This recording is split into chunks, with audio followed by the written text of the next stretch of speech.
नमो नमः भवतां सर्वेषां हार्दिकं स्वागतम। आप सभी का संस्कृत सोपनम चैनल में फिर से बहुत-बहुत स्वागत है। आशा करता हूँ कि आप सब बढ़िया हैं, संस्कृत पढ़ रहे हैं, मज़ा आ रही है। मैं भी एकदम बढ़िया हूँ। और अभी तक हमने जितने भी वीडियो बनाए हैं, कुछ 7 या 8 वीडियो बनाए हैं, उसमें हमने अलग-अलग विषयों के बारे में बात करी।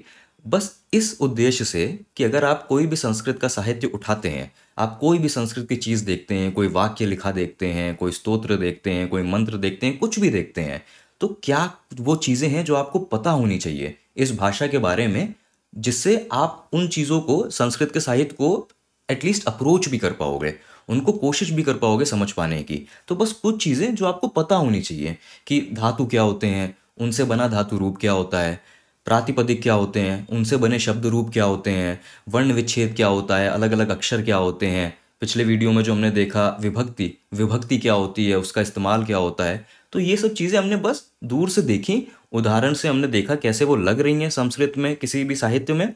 और उद्देश्य बस इतना ही है कि अभी उनके कितने प्रकार हैं, उनके सारे नियम क्या हैं, इस पे और भी गहराई है। इन सब विषयों में और भी गहराई में हम बात कर सकते हैं। अभी लेकिन उतनी गहराई में जाने की ज़रूरत नहीं है।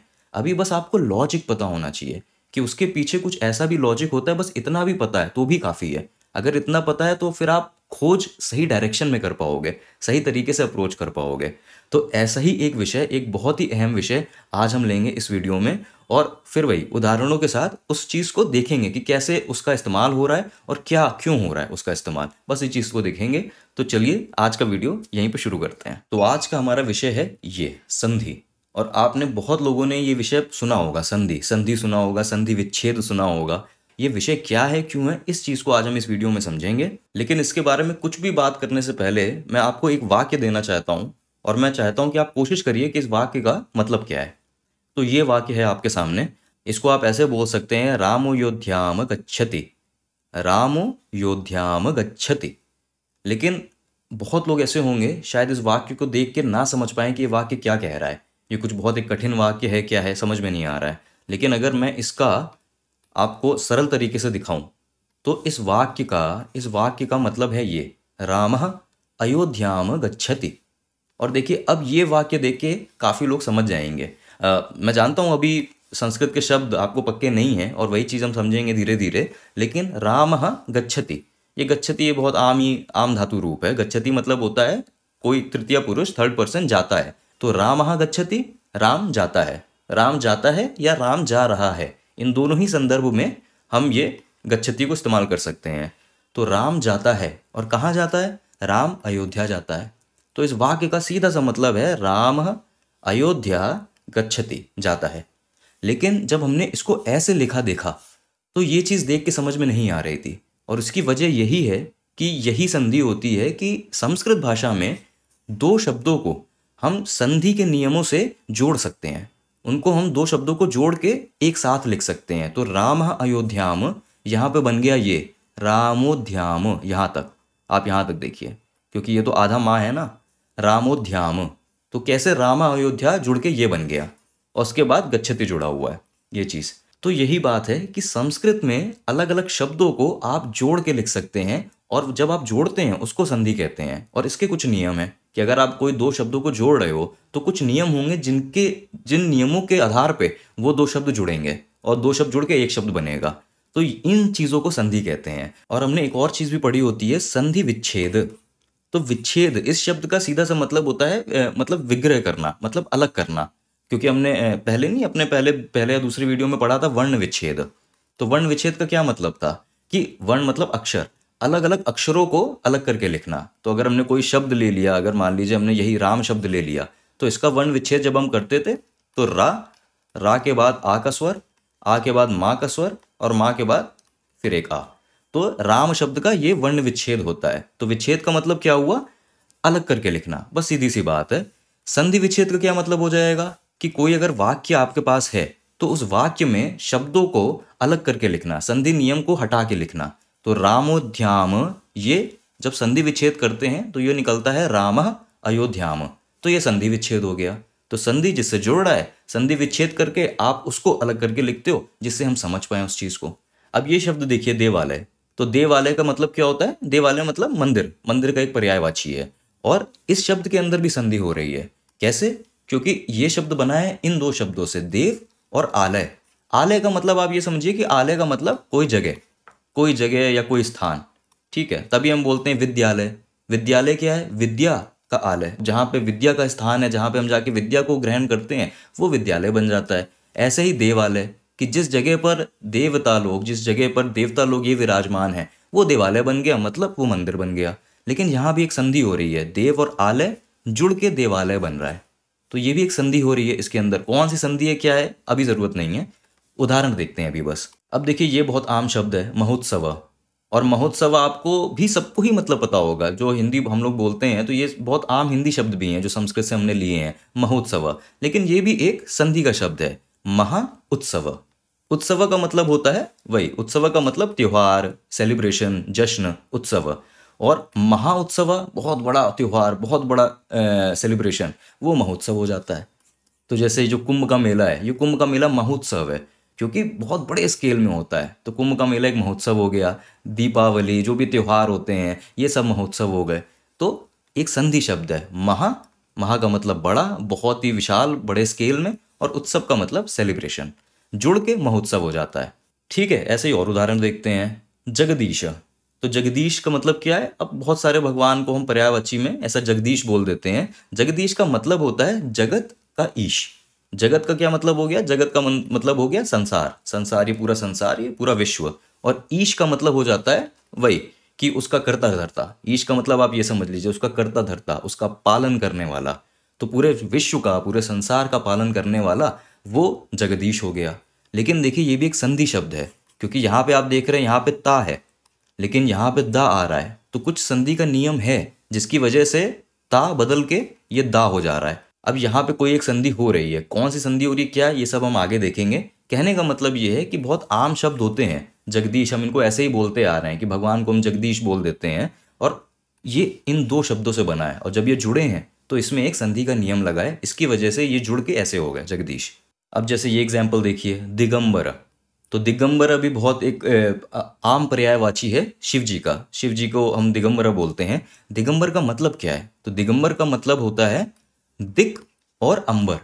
और यहाँ से अंबर का मतलब आकाश नहीं है, अंबर का एक मतलब वस्त्र भी होता है संस्कृत में।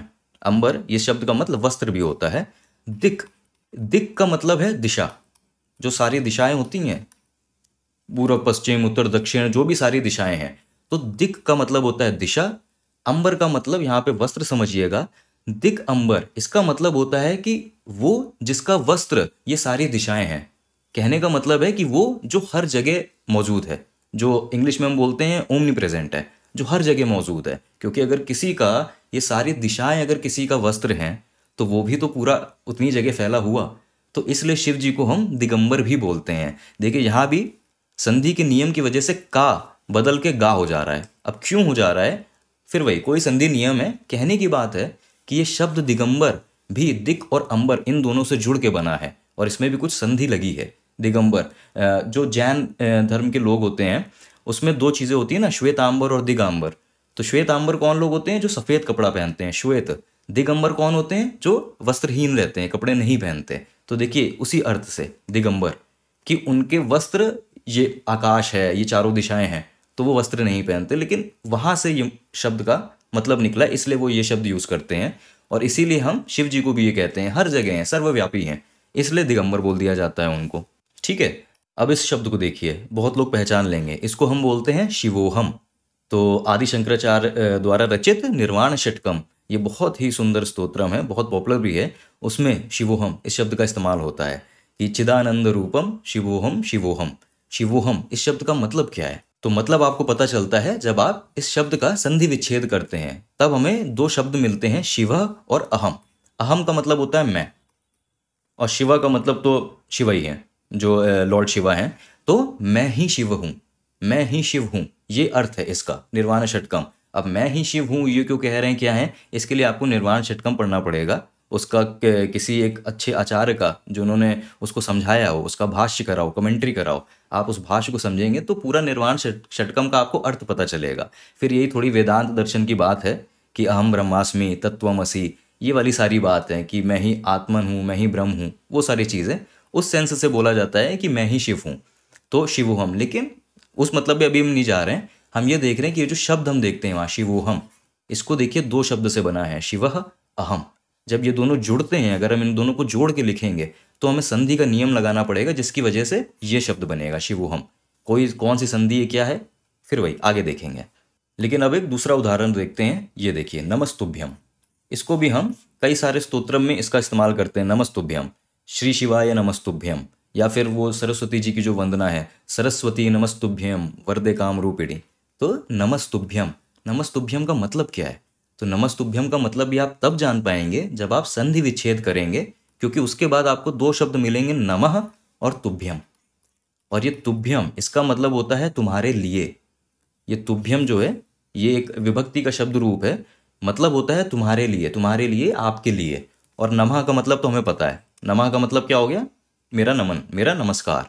तो नमस्तुभ्यम जब हम कहते हैं तो हम जो भी देवता देवी की उसकी स्तुति कर रहे हैं, तो हम उनके लिए कह रहे हैं कि तुम्हारे लिए, आपके लिए मेरा नमन, मेरा नमस्कार, नमस्तुभ्यम।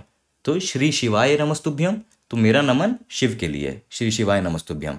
सरस्वती नमस्तुभ्यम, मेरा नमन तुम्हारे लिए, सरस्वती देवी आपके लिए, उस मतलब से। लेकिन ये जो शब्द बना नमस्तुभ्यम, ये अब आपको पता है कि ये नमः और तुभ्यम इन 2 शब्दों से बना है। संधि के नियम के चलते ये शब्द ऐसा हो गया, नमस्तुभ्यम। और चलिए एक और देखते हैं, भजाम्यहम। ये भी हम बहुत बोलते हैं, शिव तांडव स्तोत्रम में है, सदा शिवम भजाम्यहम।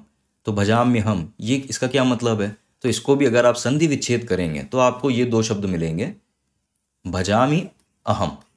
अहम का मतलब आप लोग को याद ही हो गया हो, मैं। और भजामि का मतलब मैं भजता हूँ, मतलब मैं आराधना करता हूँ, मैं पूजा करता हूँ। वैसे ही अहम पठामि, मैं पढ़ता हूँ, अहम वदामि, मैं बोलता हूँ। तो वैसे ही भजामि, मैं पूजा करता हूँ, आराधना करता हूँ, उनको भजता हूँ, भजाम्य हम। तो सदा शिवम भजाम्य हम, कि सदा ही शिव को मैं भजता हूँ, भजाम्य हम। लेकिन ये देखिए ऐसे बोला जाता है। और अगर आप ये चीज़ को भी क्वेश्चन करें कि क्यों हम जोड़ के लिख भी रहे हैं, तो ये चीज़ तो चलिए हमने देखी कि हम अगर उसको पोएट्री फॉर्म में लिख रहे हैं तो हमें एक छंद, एक पोएटिक मीटर में हर शब्द को बैठाना है, तभी हम उसका एक सुर पकड़ पाएंगे, एक ताल पकड़ पाएंगे। तो जोड़ के लिखेंगे तो वो जगह बचती है, उनको हम बैठा पाते हैं जितनी भी हम जगह दे रहे हैं एक एक पद को लिखने के लिए।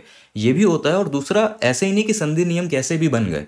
अगर आप भजामि अहम, इसको आप एक फ्लो में बोलेंगे भी, भजामि हम, भजामि अहम, भजामि हम, तो वो अपने आप ये या का सुर आने लगता है, भजामि हम।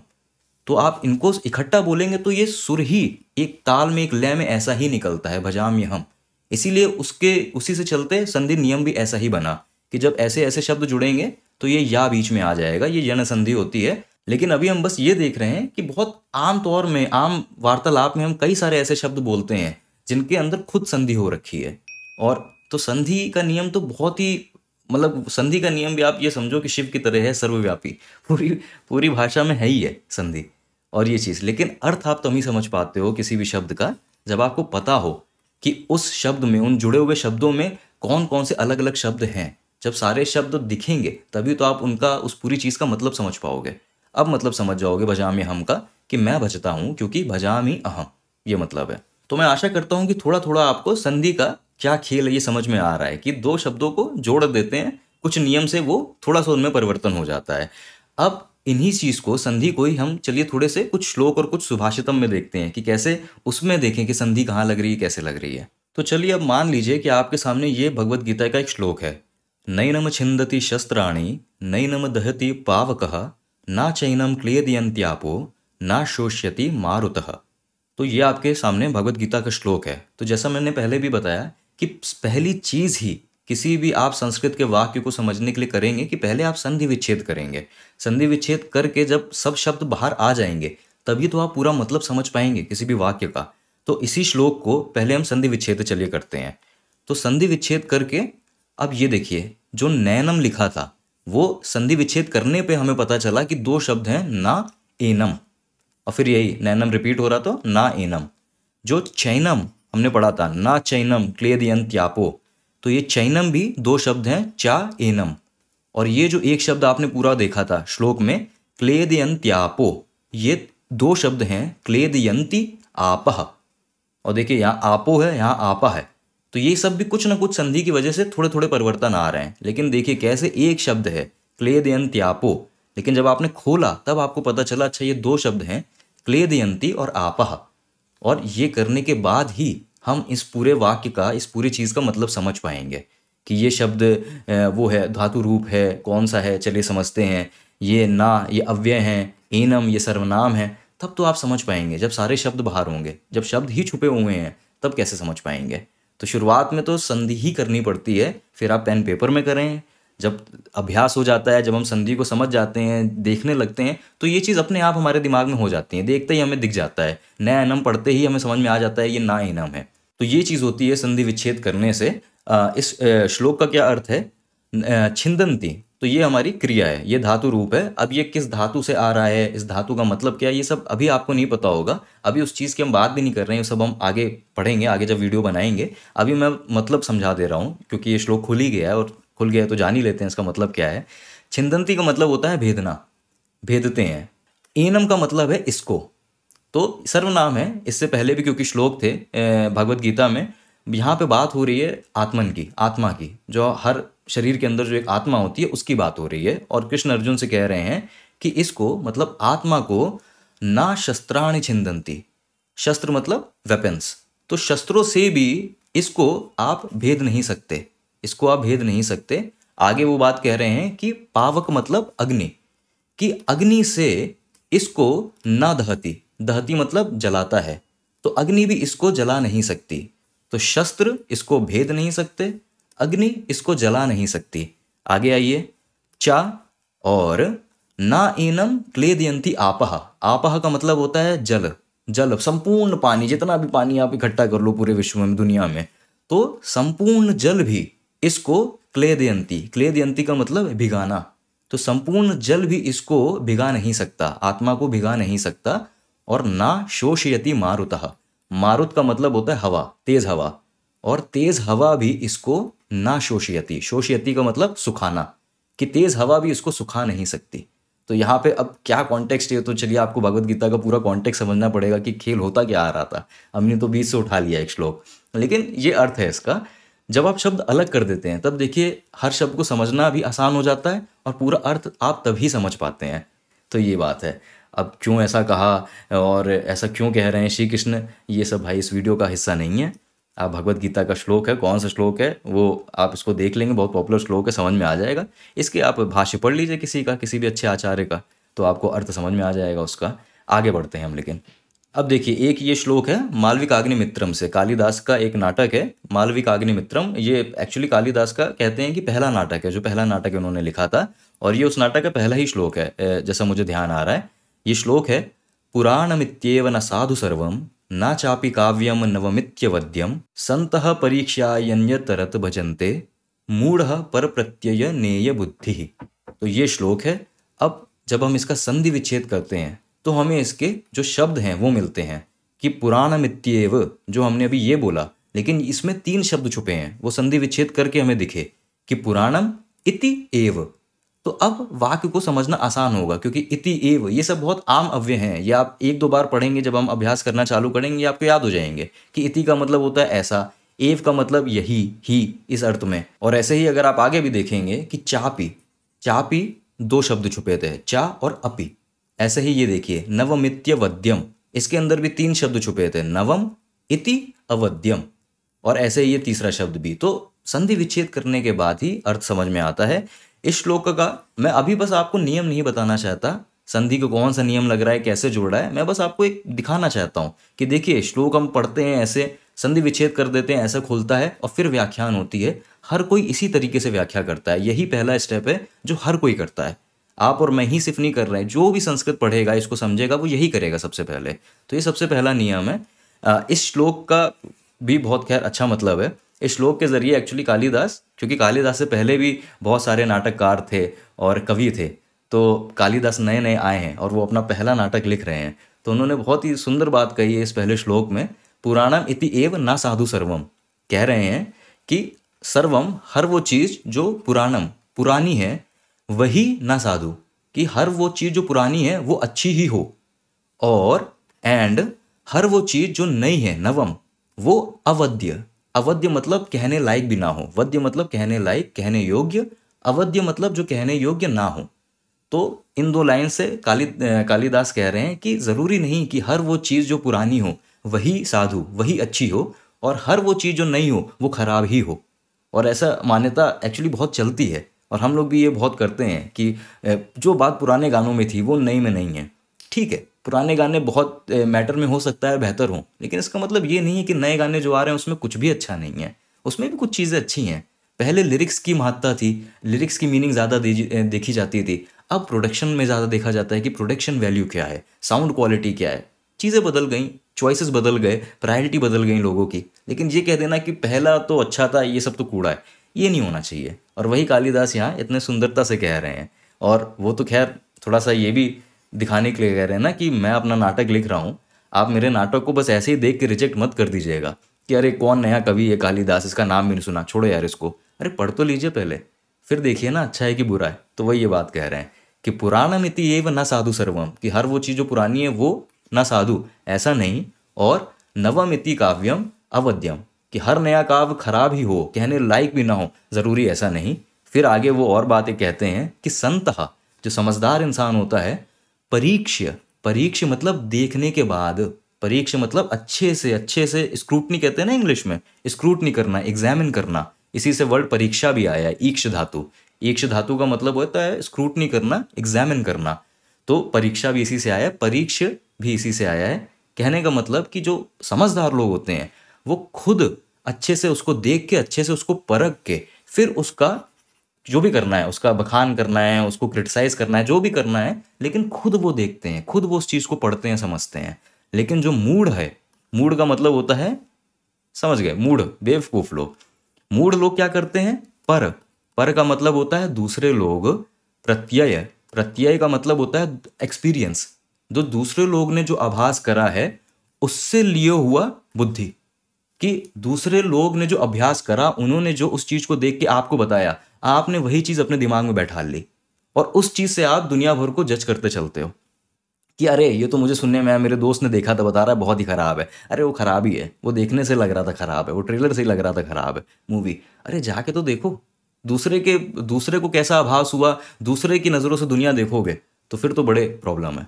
तो बहुत ही सुंदर बात है ये दो भी, और बहुत ही सुंदर बात है ये दो भी। बताइए, एक श्लोक से कालिदास जैसे कवि इतनी गहरी बात कर जाते हैं जो आज भी लागू होती है। उन्होंने सिर्फ मे भी अपने नाटक के लिए करा लागू, लेकिन कितनी यूनिवर्सल बात है कि हर चीज़ में लागू होती है, हर जिंदगी के हर पहलू में लागू होती है।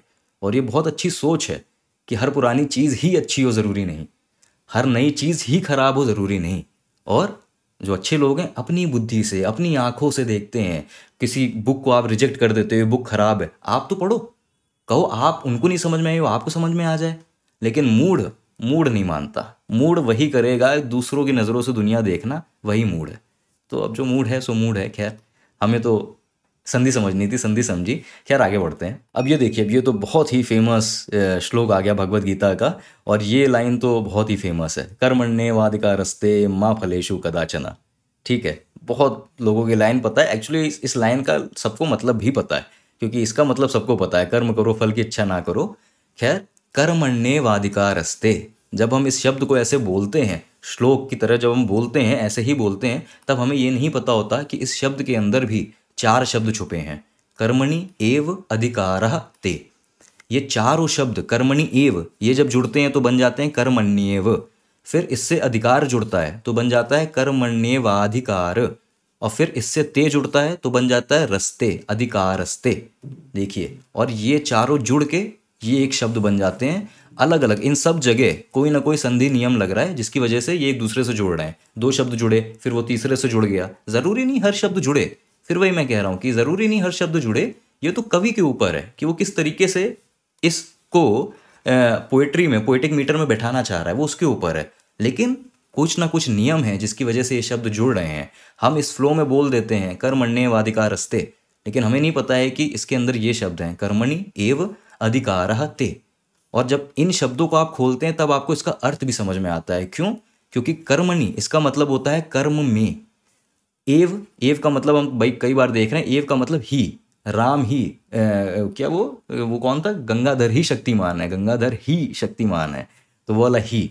तो कर्म में ही, ते मतलब तुम्हारा अधिकार, अधिकार मतलब अधिकार है। कर्म में ही तुम्हारा अधिकार है, फलेषु उसके परिणामों में, उसके फलों में, कदाचन माँ कभी नहीं, माँ मतलब नहीं। तो कर्म में ही तुम्हारा अधिकार है, उसके परिणामों में तुम्हारा अधिकार नहीं है। इसका कहने का मतलब ये नहीं है कि आप जाके चोरी कर दो और आप कहो कि हमारा तो कर्म से मतलब था, परिणाम क्या होगा उससे हमें क्या मतलब। भाई गलत काम नहीं करने हैं यहाँ पे। मतलब ये है कि आप कोई भी अगर अच्छा काम कर रहे हो, आपने कोई इंस्ट्रूमेंट सीखना चालू करा है, आपने एक्सरसाइज करना चालू करा है, आपने जिम जाना चालू करा है, कुछ भी आपने नई चीज़ पढ़ना चालू करा है। अब आप एक दिन पढ़ते हो, 2 दिन पढ़ते हो, कोई दोस्त आके बता देता है यार आगे इसका स्कोप नहीं है, आपका मोरल डाउन हो गया। आगे जाके आप एक हफ्ता पढ़ते हो, उसके बाद भी किसी ने आपकी तारीफ़ नहीं की, मोरल डाउन हो गया। आप सोच रहे थे मैं ये प्रेजेंटेशन बनाऊंगा, जाके दिखाऊंगा, लोग एकदम तो क्या बात है, क्या बोल दिया, साधु, नहीं हुआ, मोरल डाउन हो गया।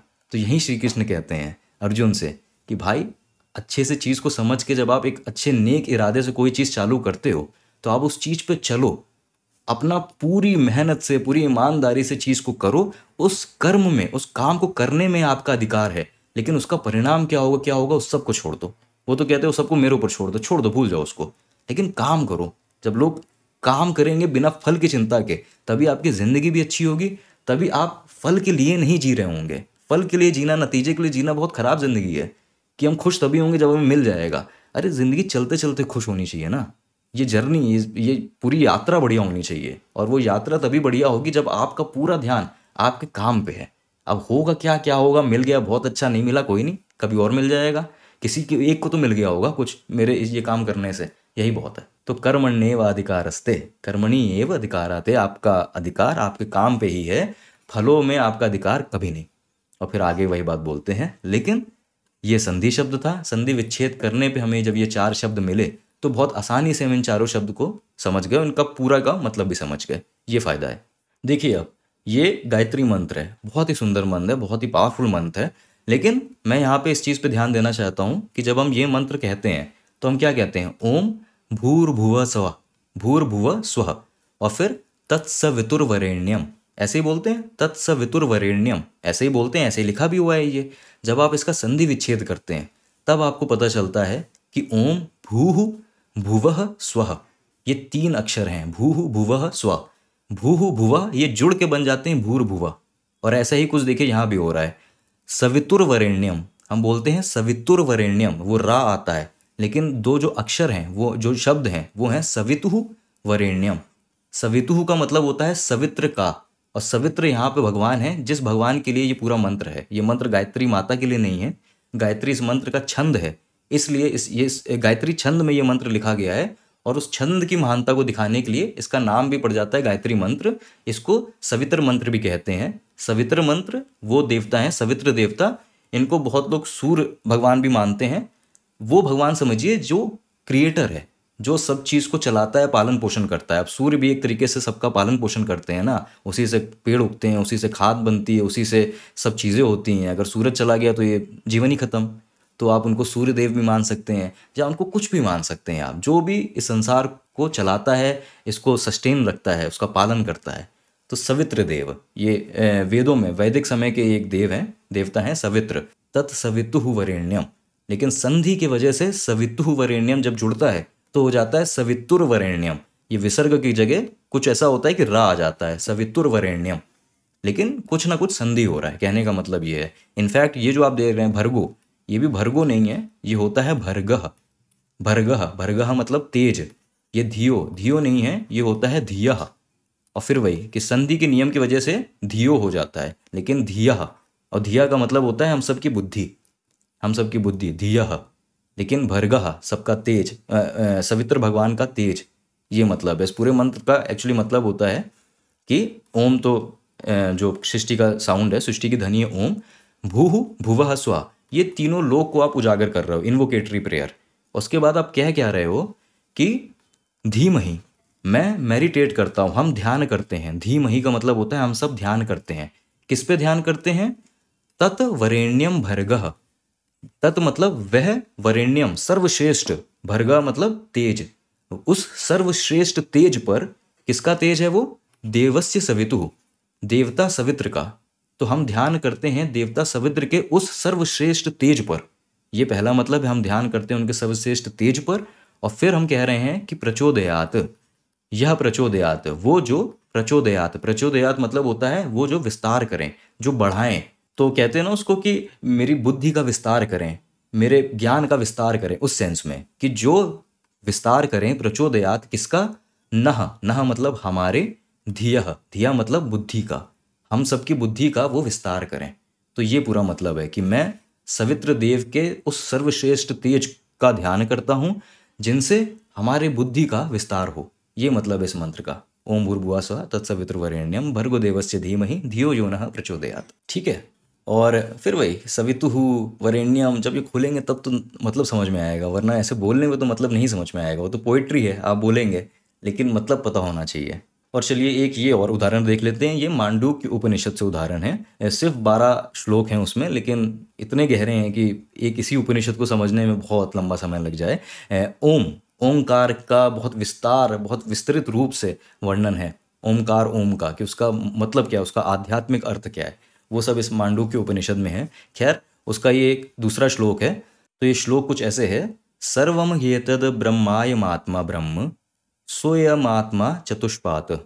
ठीक, सर्वम ह्येतद् ब्रह्मायमात्मा ब्रह्म सोयमात्मा चतुष्पात्।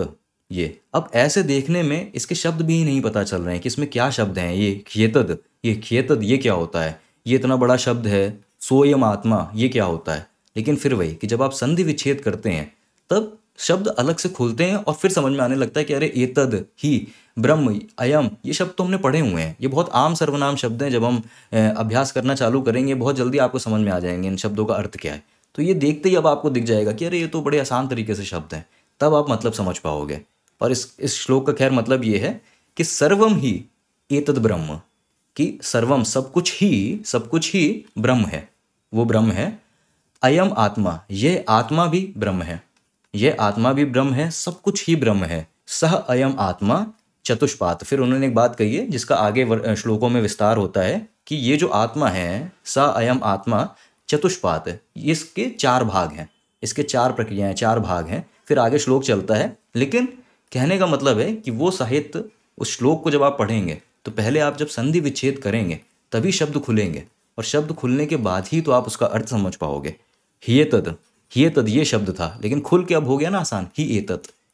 ब्रह्मायम आत्मा, ब्रह्माय आत्मा, ये शब्द क्या है समझ में नहीं आ रहा, लेकिन जब खुला तो पता चला ब्रह्म अयम आत्मा, अयम आत्मा यह आत्मा ब्रह्म, यह आत्मा ब्रह्म है। खुलते ही मतलब भी समझ में आ गया कि ये आत्मा ब्रह्म है। बस कहने की बात है, ये फायदा है संधि को, संधि विच्छेद करने का। ठीक है। और चलिए यहीं तक हमारे आज के श्लोक इतने ही थे जो उदाहरण हमने लिए थे। खैर, लेकिन मैं आशा करता हूँ कि इन सब उदाहरण को देख के आप संधि को और संधि विच्छेद को होता हुआ देख पाए हैं। और देखा ही आपने कि हर संस्कृत के श्लोक में, कोई भी श्लोक हो, सुभाषितम हो, कुछ भी हो जो आप संस्कृत का पढ़ते हैं, ये संधि उसमें होती ही होती है। तो संधि के नियम हम जब पढ़ेंगे, जब जान लेंगे, इस वीडियो में नहीं पढ़ेंगे, जब हम अभ्यास चालू करेंगे किसी सुभाषितम को लेके, किसी भी चीज़ों को लेके, जितना भी हमने अभी तक पढ़ा है, मैं कोशिश करूंगा कि कुछ सुभाषितम के उदाहरण लेके उन सब चीज़ों को स्टेप बाय स्टेप करके लगा के उसके अर्थ तक हम पहुँचें। तो जब हम वो चीज़ करेंगे तब जो भी संधि उस सुभाषितम में, उस चीज़ में लग रही होगी, हम उस संधि को तभी समझ लेंगे। इस वीडियो के माध्यम से मैं बस आपको ये दिखाना चाहता था, ये आभास कराना चाहता था कि संधि का भी कुछ होता है, उसके भी कुछ नियम होते हैं, उसकी वजह से शब्द जुड़ते हैं, फिर शब्द को हम अलग करते हैं उनका अर्थ समझने के लिए। बस इस पूरे खेल को दिखाने के लिए मैंने ये वीडियो बनाया था, कुछ उदाहरण लिए थे। फिर वही बात, लॉजिक पता होना चाहिए, जो उसके नियम हैं वो सब अभ्यास से ही आते हैं। आप बैठ के याद कर लें, अच्छी बात है, लेकिन अभ्यास करने ही से वो ज़्यादा अच्छे से समझ में आते हैं। तो चलिए अब मैं वीडियो यहीं ख़त्म करता हूँ। आपसे अगले वीडियो में मिलूंगा एक नए विषय के साथ। अगर कोई विषय मैं देखता हूँ, अगर कोई विषय मुझे लगता है अब ज़रूरत नहीं है, तो हम सीधे कोई संस्कृत का साहित्य लेके, कोई संस्कृत का श्लोक उदाहरण कुछ ऐसा लेके उसकी हम पूरी व्याख्यान करेंगे, जितनी भी चीज़ें हमने समझी हैं उससे स्टेप बाय स्टेप करके, शुरू से लेके एंड तक। तो देखता हूँ अगले वीडियो में मिलूंगा आपसे। तब तक आप अभ्यास करते रहिए, संस्कृत को पढ़ते रहिए। वयं पुनः मिलामः। धन्यवाद।